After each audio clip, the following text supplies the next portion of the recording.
journal.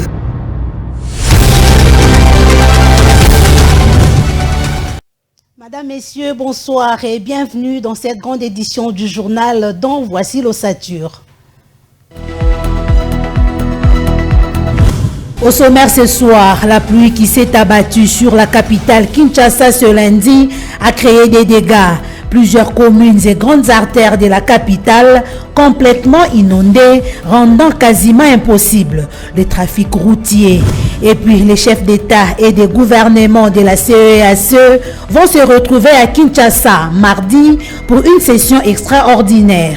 Mesdames, Messieurs, bienvenue dans ce journal. Bienvenue à tous. La pluie qui s'est abattue ce lundi à Kinshasa a laissé des dégâts terribles sur l'ensemble de la capitale. En entendant les bilans de l'hôtel de ville de Kinshasa, l'on dénombre plusieurs routes coupées et inondées des eaux des pluies, occasionnant ainsi des perturbations dans la circulation et des bouchons interminables. C'est un constat de Martin Kayembe.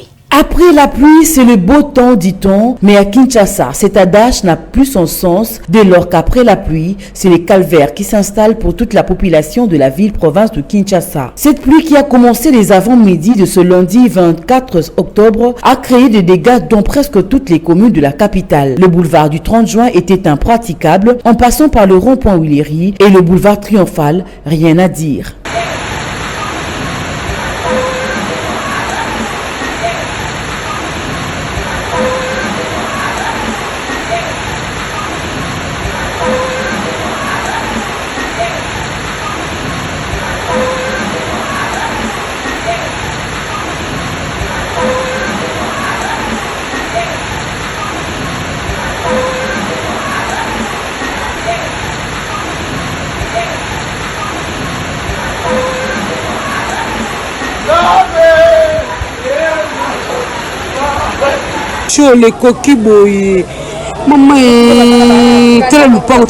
Dans les quartiers périphériques tels que le long de la rivière Kalamou qui reprend une partie de la commune de Kalamou, Makala, Ngiringiri et Selembao, Mongafula, la commune de Ngaliema à Delvaux, Ozone et Pompage, pour ne citer que ceux-là, sont tous concernés par cette situation d'eau de pluie. Incommensurable, la route s'est cassée pratiquement en deux, donc plus jamais les... Et puis, 11 jours après le préavis accordé aux occupants du cimetière de Kintsuka dans la commune de Mongafula, le bulldozer de l'hôtel de ville de Kinshasa est passé à l'action de démolition des constructions anarchiques sur ces sites. C'est là sans aucune indemnité. L'opération a commencé le week-end dernier. Regardez. Le gouvernement provincial de la ville de Kinshasa a entamé depuis le week-end dernier l'opération de la démolition des constructions anarchiques sur les sites du cimetière de Kintsuka au quartier Mazal, commune de Mongafula. Cette démolition intervient 11 jours après que le gouverneur de Kinshasa a accordé un préavis aux occupants lors de son passage sur ces sites. Jean Ngobila avait prévenu que cette opération se ferait sans indemnité puisque ces terrains acquis illicitement. Ce n'est pas normal, ça n'existe pas sous d'autres cieux. C'est bien de démolir ces cimetières. Ils construisent nuitamment et ramassent les restes de morts pour les brûler. Ils s'assoient sur les tombes, préparent et mangent sans aucun respect de mort. De leur côté, les locataires se tournent vers les bailleurs mais sans grand espoir de récupérer les frais de garantie locative pour certains et la plupart d'habitants du site du cimetière de Kintsuka ne savent ou s'en remettre. Toute cette population ira où? De nombreuses familles sont sans abri. Ils n'ont même pas aménagé un autre site pour nous accueillir. Des témoins affirment que plusieurs autres destructions ont déjà eu lieu sur ces sites sans que cela ne décourage les vendeurs comme les acheteurs accusés de profaner ces lieux de mort. Et puis cette nouvelle en bref et en images, Kinshasa abritera ce mardi 25 octobre la deuxième session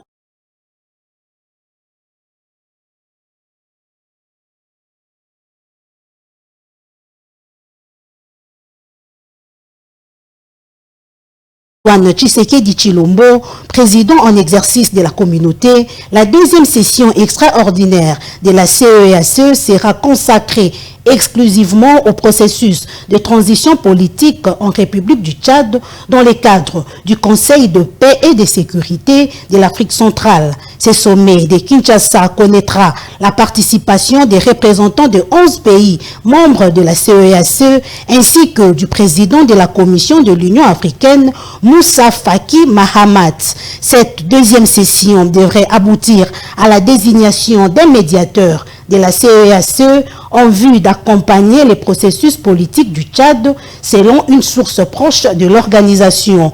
Outre le président Mahamat Idriss Déby, le président Denis Sassou Nguesso du Congo-Brazzaville et Faustin Archange Touadéra de la République centrafricaine ont confirmé leur présence à Kinshasa aux côtés de leur homologue congolais Félix-Antoine Tshisekedi Tshilombo.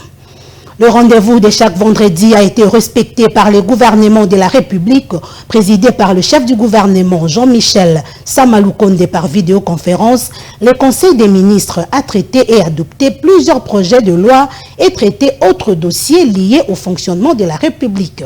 Les détails avec Martin Kaimbe. 4 points étaient inscrits à l'ordre du jour. Le 74e Conseil de ministres a été présidé par le Premier ministre Jean-Michel Samaloukonde par vidéoconférence. Une réunion qui avait 4 points essentiels à l'ordre du jour. Prenant la parole en premier, le chef du gouvernement a axé sa communication sur la tournée du travail du président de la République à Londres et au Ghana, ensuite au Tanzanie. Samaloukonde a demandé à son équipe de procéder à l'auto-évaluation à mi-parcours de l'action gouvernementale. C'est là, après de 2 mois de la fin de l'année 2022 en cours, qui se résume en 4 secteurs qui sont la politique, la justice, la défense et sécurité, l'économie et finances, la reconstruction, le social et la culture. Le chef de l'exécutif a chuté sur sa rencontre avec le cardinal Ambongo qui ont fait le tour de la situation sécuritaire dans le Maïndomé, plus précisément à Kwamut. Juste après le Premier ministre, c'est le vice-premier ministre, ministre de l'Intérieur, qui a présenté au Conseil l'état sécuritaire de la République qui demeure relativement calme sur l'ensemble du territoire national. Certains ministres ont présenté au Conseil leur rapport de mission. Il s'agit de la vice-premier ministre de l'Environnement, sur la participation à la réunion stratégique du groupe des négociations de pays le moins avancé. Le second rapport est du ministre d'État, ministre de la Justice et garde de Sceaux, qui a fait part au Conseil du projet et de la construction de nouvelles prisons. Et le dernier rapport est celui de la délégation du gouvernement aux assemblées annuelles de la Banque mondiale et du Fonds monétaire international. Il ressort de ces rapports que la délégation a obtenu de la Société financière internationale l'engagement d'augmenter son portefeuille en RDC avec un accent particulier sur les secteurs de l'habitat, de l'agrobusiness et de l'énergie. Dans un autre chapitre, le Conseil a adopté 3 projets de loi, dont 2 dans le domaine de finances. Ont jeté les bases solides. Reprise des combats dans l'est de la République entre les forces armées de la République démocratique du Congo et les M23. 2 jours déjà, ces affrontements interviennent au moment où les solutions diplomatiques semblent très peu avancées. Kinshasa attend toujours une réaction vigoureuse de puissance occidentale. Aperçu sur les enjeux dans cet élément.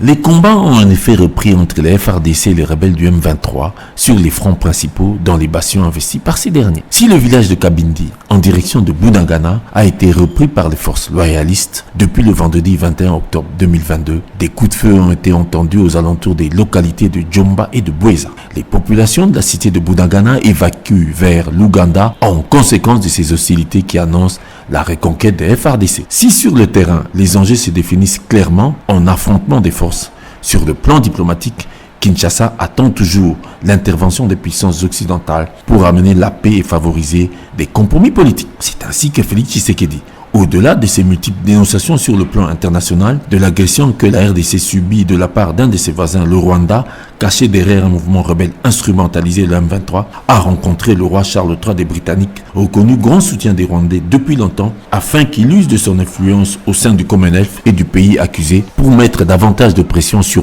Paul Kagame, particulièrement le vrai parrain du M23.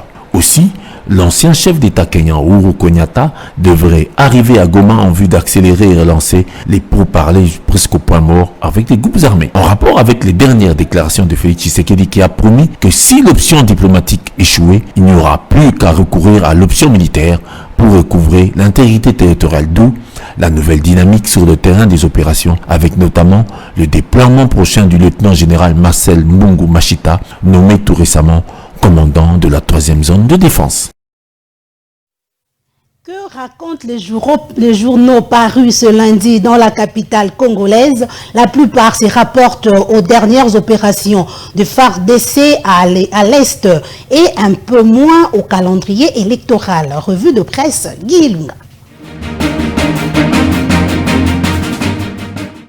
Les FARDC à la porte de Bunagana souligne à sa une le journal L'Avenir. Pour démarrer avec cette revue de presse des journaux paru ce lundi 24 octobre 2022 à Kinshasa. Dans la même lignée, il y a aussi les fameuses 5 questions d'André Alain Atundu Liongo, politique à plusieurs casquettes, à Christian Chiwewe, nouveau chef d'état-major des FARDC. Dans le premier cas, L'Avenir rapporte que le village de Kabindi, occupé par l'armée rwandaise, camouflé en M23, est passé sous contrôle des FARDC depuis la nuit du vendredi 21 à samedi 22 octobre 2022. Ainsi, une nouvelle dynamique s'opère sur le terrain des hostilités en faveur des forces loyalistes.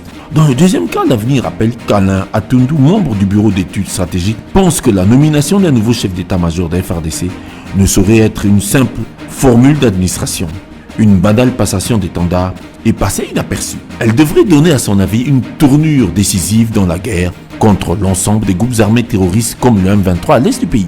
C'est pourquoi il adresse 5 questions en rapport avec les capacités et la force de frappe de nos armées. Conseil au grand jour ou leçons de stratégie militaire, c'est à voir. Sur le même sujet, le quotidien Le Journal titre « Plus qu'un défi à propos de la récupération de Bunagana par les FARDC », l'article salue en fait le coup de force. Dans le même ordre d'idée, La Prospérité titre « Ni négociable, ni cessible face aux attaques du M23 et consorts, les FARDC promettent la défense de la souveraineté jusqu'au bout. C'est un satisfecit de plus à nos armées pour l'exploit contre les forces négatives. » Terminons, élection 2023, le phare annonce que le calendrier électoral sera disponible dès novembre 2022. Il n'y a plus donc qu'à attendre. Merci mesdames et messieurs pour votre attention, c'est tout pour la revue.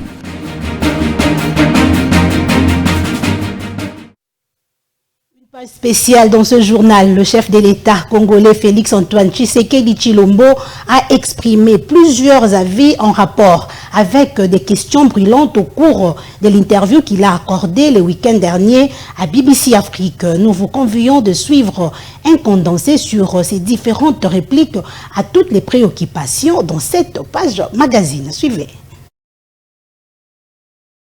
Le président Félix Tshisekedi a précisé l'importance de la position de la RDC au centre de l'Afrique et la nature de son potentiel naturel qui justifie assez le caractère précieux qu'il se confère aux prochains engagements de la COP27 en Égypte comme pays solution. Mon pays se définit comme un pays solution grâce à son bassin forestier qui est l'un des plus importants au monde, si pas le plus important. Aujourd'hui, nous sommes le premier poumon mondial. Nous avons une hydrographie importante qui, par sa puissance, peut générer de l'énergie renouvelable. Nous attendons d'ailleurs avec impatience la COP27, au cours de laquelle nous allons rappeler les engagements pris il y a 13 ans par les pays pollueurs, on va les appeler comme ça, de payer 100 milliards de dollars par an à nos pays dont les campagnes sont en train de servir à absorber le carbone émis. Nous allons également mettre sur la table la discussion sur le prix du carbone, la tonne carbone, que nous allons demander à fixer à un prix raisonnable qui puisse avoir des répercussions sur le développement du pays. Au sujet de l'insécurité à l'est de la RDC, le chef de l'État a expliqué les origines ainsi que les différents contextes qui l'ont provoqué. L'insécurité. C'est cette insécurité qui est à la base de ce que nous vivons et que vous avez très bien décrit. Et cette insécurité ne date pas d'aujourd'hui. Ça fait une vingtaine d'années que la République démocratique du Congo est plongée dans cette situation. Souvenez-vous, tout est parti du génocide au Rwanda, lorsque en 1994, la communauté internationale a demandé à la République démocratique du Congo, alors le Zaïre, d'accueillir le flot de réfugiés en détresse au Rwanda pour les préserver du génocide qui avait lieu là-bas. Et depuis lors, beaucoup de choses se sont passées en République démocratique du Congo. Des relations autrefois au beau fixe avec le Rwanda jusqu'à la rupture actuelle, le président rapporte les contours de toutes ces démarches. Elles sont froides, bien évidemment. Que pourriez-vous penser d'autre? C'est lui qui, malheureusement, a décidé d'agresser la République démocratique du Congo. Et pourtant, lorsque je suis arrivé à la tête de mon pays, je suis allé voir tous nos voisins, nous en avons 9, pour leur dire: je veux que nous engagions nos relations sur des programmes de développement, des projets qui vont être d'intérêt commun à nos deux pays, à nos deux peuples, pour évidemment évoluer, aller vers le développement, sortir notre sous-région de cette image qu'on lui colle de violence, d'instabilité, d'insécurité et tout ça. Ça avait bien marché pendant 3 ans, les relations étaient excellentes, nous avons dû revoir tout cela, arrêter tout cela, parce que nous avons eu l'impression d'avoir été poignardés dans le dos. Et ça, c'est inacceptable. Je dirais qu'à ce stade, c'est le statu quo. Il a été décidé à Nairobi et à Luanda, j'en parlais tout à l'heure, de ces processus, de stopper évidemment le feu, d'arrêter le feu, de la part de passer le M23 qui nous agresse, et d'opérer le retrait inconditionnel du M23. Le Rwanda s'était engagé à le faciliter, et jusqu'à ce moment, il n'y a encore rien qui se fait. Mais je pense que dans les jours à venir, avec le déploiement de la force régionale, nous obtiendrons le départ du M23. Bon, je ne sais pas où est-ce qu'il dit non, mais quand nous sommes dans les discussions face à face, il ne soutient pas cette position-là. Tout simplement parce que nous avons des preuves. On a fait des prisonniers qui étaient rwandais avec bien estampillés sur leur uniforme les 3 lettres RDF. Nous avons à plusieurs reprises trouvé soit des corps, soit des restes de tenues, de bottillons, en tout cas des preuves, plus que des preuves, que de la présence rwandaise. Donc de là continuer à nier, c'est là la preuve qu'il y a une mauvaise foi. Des rumeurs selon lesquelles entre lui et Joseph Kabila, c'est la rupture totale. Félix Tshisekedi a relativisé sur l'évolution et le fond de cette collaboration. Normal. Parce que vous savez qu'il y a eu la rupture de la coalition.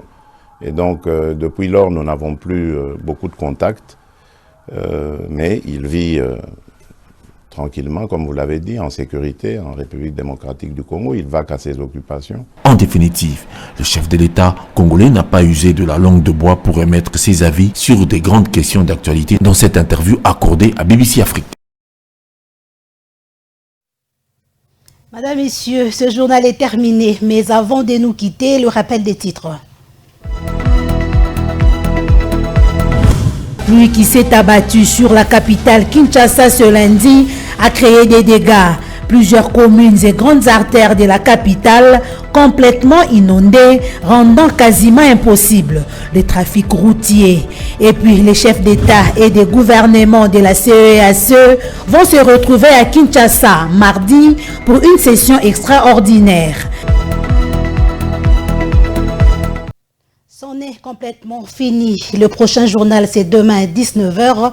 En attendant, restez avec nous et surtout, bon début de semaine. À tous et à chacun, au revoir.